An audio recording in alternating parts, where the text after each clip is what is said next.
East fans. I want to apologize to the worst of the Caitlin Clark fans. I want to apologize to the South Carolina fans. Yes, every single one of your fan bases have threatened my life, but I want to apologize to all of you guys because the Paige Beckers fans are crazy people.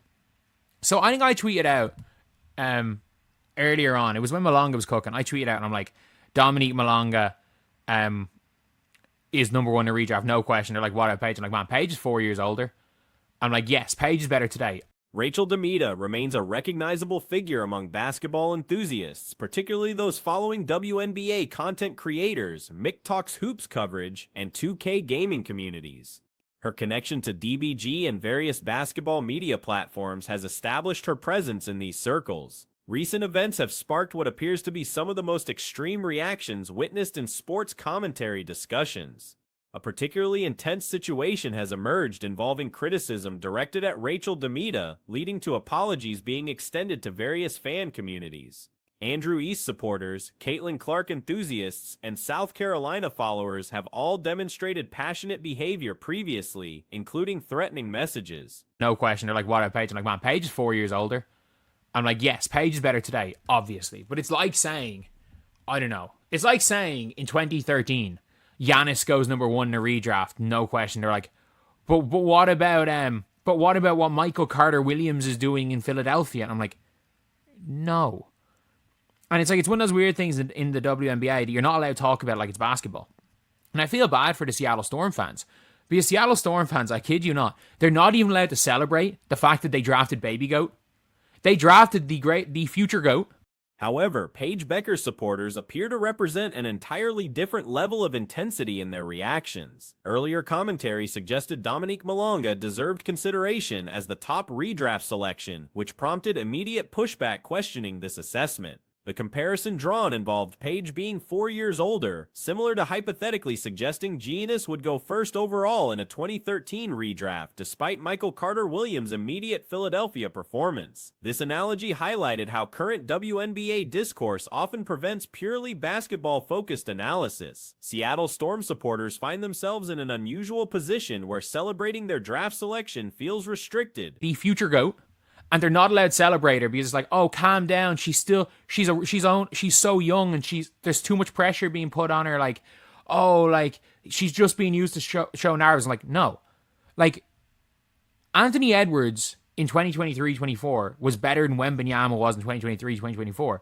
But every single team in the league would take Wembanyama before Ant.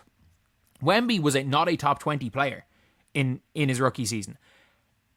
All 30 NBA teams, if they had a player to start their They secured what many consider a future generational talent, yet expressing enthusiasm receives criticism about placing excessive pressure on young players. The comparison made reference to Anthony Edwards' 2023-24 performance versus other veterans, noting how every NBA franchise would have selected Victor Wembanyama to build around, regardless of his rookie statistics. Financial considerations affect primarily two players in terms of franchise impact. Chicago Sky's attendance figures without Angel Reese demonstrate this influence to some degree, though Caitlin Clark generates an estimated $50 million annually in additional revenue for organizations. Dallas Wings attendance numbers rank third lowest league-wide, improving only through games against Indiana Fever that sold out their 20,000 capacity venue. In his rookie season. All 30 NBA teams, if they had a player to start their franchise with, would choose Victor Wembanyama. And if you completely take out the monetary aspect, which only affects two players really, because the way Chicago Sky's attendance was this year without Angel Reese is pretty rough, but that's only to an extent. But it's really Caitlin Clark. It's really like Caitlin Clark will generate $50 million a year for your team, additional money realistically. But I will say it is.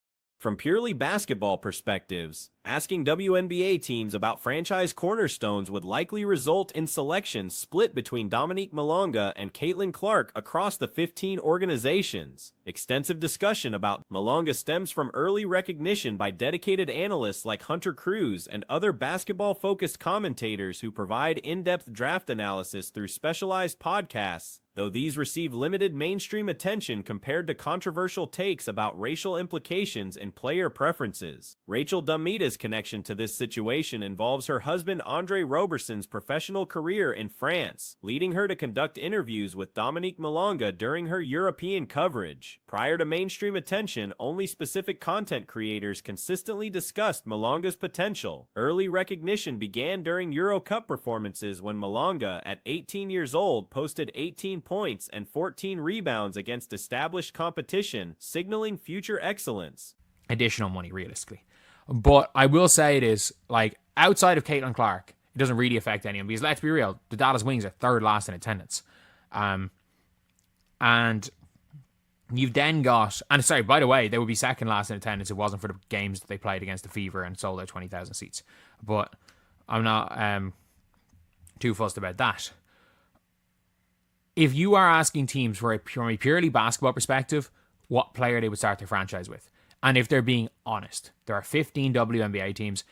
Strong advocacy for Malonga as the top draft selection emerged very early in the process. Some analysts admitted premature enthusiasm for other prospects like Olivia Miles, acknowledging overestimation before her withdrawal from consideration. Paige Becker's senior season start and tournament performance received mixed reviews, though Dallas Wings likely remain satisfied with their number one selection regardless of alternative scenarios. Rachel's social media post expressing support for her Rookie of the Year selection received significant negative response ratio from critics. The post represented simple enthusiasm rather than official voting intentions, similar to posting highlight reels with MVP claims that obviously don't reflect actual award consideration. 15 WNBA teams, it would be some form of a split between Dominique Malonga and Caitlin Clark.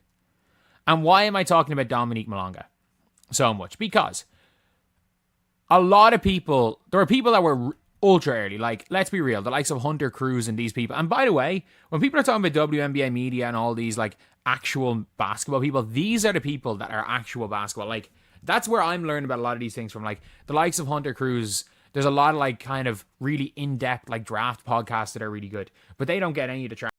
Her media background provides more credibility than casual commentary, distinguishing her analysis from amateur perspectives. Extensive discussion about Dominique Malonga's potential becomes necessary given her exceptional talent level. The comparison between her and Caitlin Clark for highest young player potential in the league leans toward Malonga having superior basketball upside. While acknowledging Clark's ability to elevate teammates, Malonga's physical tools and skill development trajectory appear remarkable. Critical responses included accusations about supporting certain demographics while being connected to professional athletes and family members entering the league. Really in-depth, like, draft podcasts that are really good, but they don't get any of the traction. They don't get any traction. They won't get the same amount of traction as saying that it's somehow racist to support Paige Beckers over Caitlin Clark. And I mean, I'm looking at the two of them and I'm like, I actually just can't.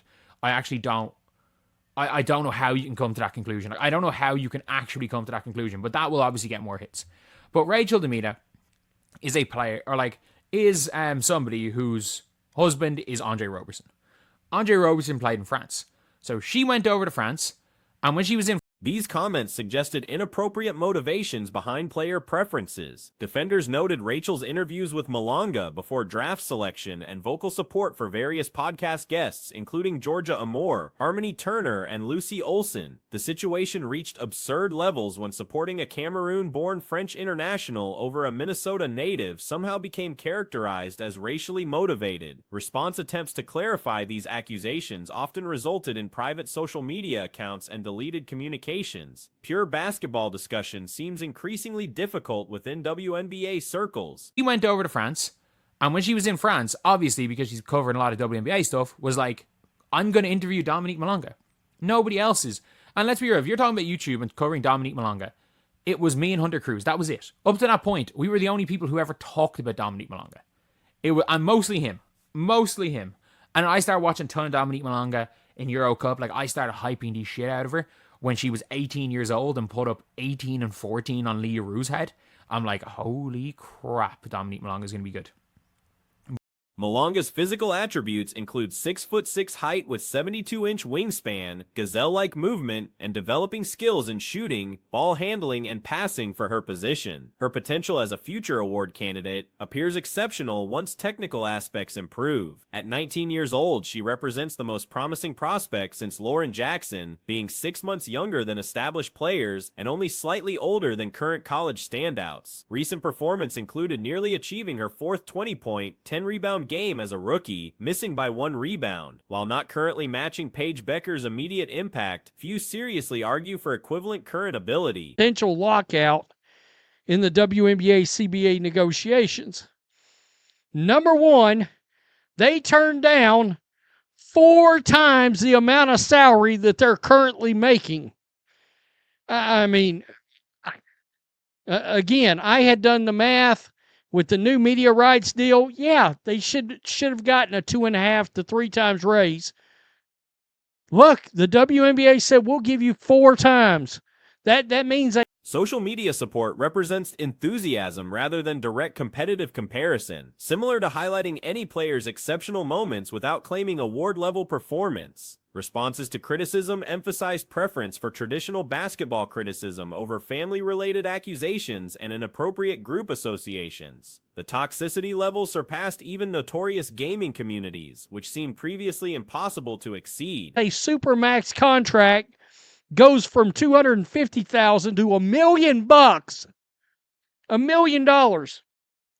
Keep in mind, there are times I watch these games right now without Caitlin Clark and now without Sophie Cunningham, and they're almost unwatchable.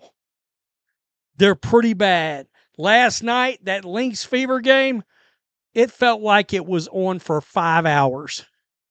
Her scoring consistency virtually guarantees award recognition regardless of remaining season statistics. The predetermined nature of this outcome appears obvious to most observers. Competition dynamics show initial leads, momentum shifts, and current standings between top candidates. Recent performance trends indicate ranking changes among contenders, with third-place recognition likely for other deserving rookies. Final positioning may shift slightly, though dramatic changes seem unlikely at this stage. All right, sometimes the basketball just isn't very good, but no, we want more money. The second thing I want you to keep in the back of your mind is that the 2 VPs that are involved with the Players Association, the Players Union, Breonna Stewart and Nafisi Collier are co-owners of the Unrivaled Professional Basketball League, direct competitors of the WNBA.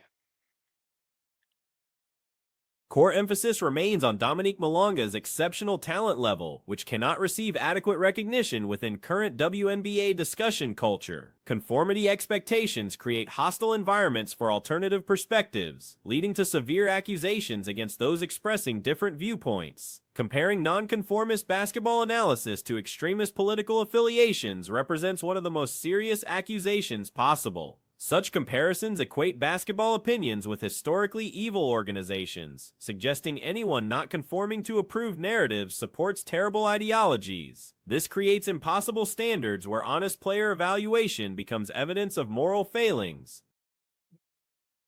It's unbelievable. It really is.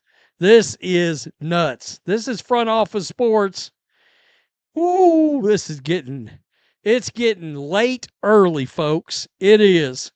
The WNBA and the Women's National Basketball Players Association have just over 60 days to ratify a new CBA, and it looks increasingly likely that the High expectations for certain players stem from their exceptional potential rather than unfair criticism. These dynamics suggest the WNBA functions less as traditional sports league and more as ideological battleground where pure basketball discussion becomes secondary to political correctness. Critics often receive labels suggesting political extremism despite having no connection to such movements. Personal preferences for players like Caitlin Clark, various international talents, and specific team combinations should remain acceptable without requiring justification through political frameworks. The fundamental issue involves basketball enthusiasts being unable to express genuine player preferences without facing severe social consequences. October 31 deadline will come and go without a deal.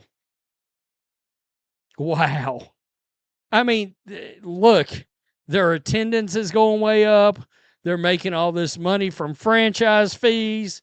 All this stuff has got the momentum of the league. And if this league has a lockout, it's going to come to a screeching halt.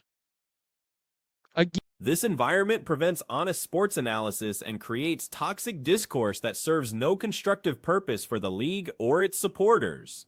Those agreeing with extreme criticism of basketball commentary should consider redirecting their passion toward non-sports related interests that better suit their priorities. The Women's National Basketball Association faces a critical juncture that threatens to undermine the substantial progress achieved over recent seasons.